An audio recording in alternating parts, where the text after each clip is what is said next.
L'homme cuisinait avec une concentration totale. Même lorsqu'une belle femme était assise en face de lui, il ne lui jetait pas un seul regard. Il mélangea du persil aux pâtes, puis les servit à Anna. John était un chef étoilé, qui ne faisait jamais les choses à moitié. Même en préparant le petit déjeuner de son fils avant l'école, il étalait d'abord du beurre sur le pain grillé, puis le pressait dans la poêle pour le faire dorer. Ensuite, il ajoutait une tranche de fromage et le faisait fondre. Le petit déjeuner était prêt. Cet homme était également le chef principal d'un restaurant étoilé. En raison de ses nombreuses occupations quotidiennes, sa femme a fini par demander le divorce. Le propriétaire du restaurant, uniquement intéressé par le profit, exigeait que John ne prépare que le plat phare chaque jour. Jusqu'à ce que, un jour, un critique culinaire vienne visiter le restaurant. John pensait que c'était une excellente occasion de présenter de nouveaux plats. Mais le propriétaire a refusé sur le champ, comme on pouvait s'y attendre. Après le repas, le critique a écrit en ligne que la cuisine de John n'évoluait plus. Maintenant, tout Internet se moquait de John. John a créé un compte et a vivement critiqué le critique culinaire pour son ignorance, allant même jusqu'à le défier en duel culinaire. Pour cela, le chef a passé toute la nuit à préparer de nouveaux plats. Oursins et crevettes, bœuf mijoté à basse température, et pigeonneaux farcis d'une sauce secrète. Tous ceux qui les ont goûtés n'ont eu que des éloges. Le jour du duel,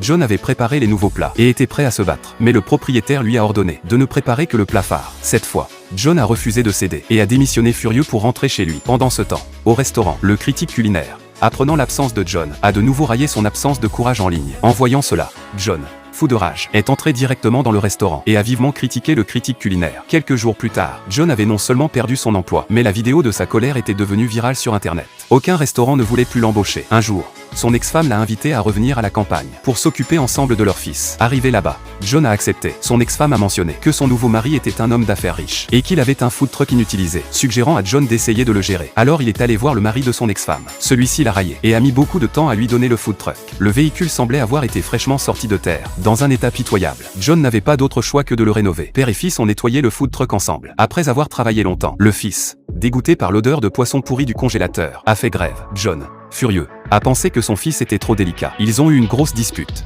mais ont fait la paix cette nuit-là. C'était la première fois qu'ils passaient autant de temps ensemble. En apprenant que John allait ouvrir un food truck, son ancien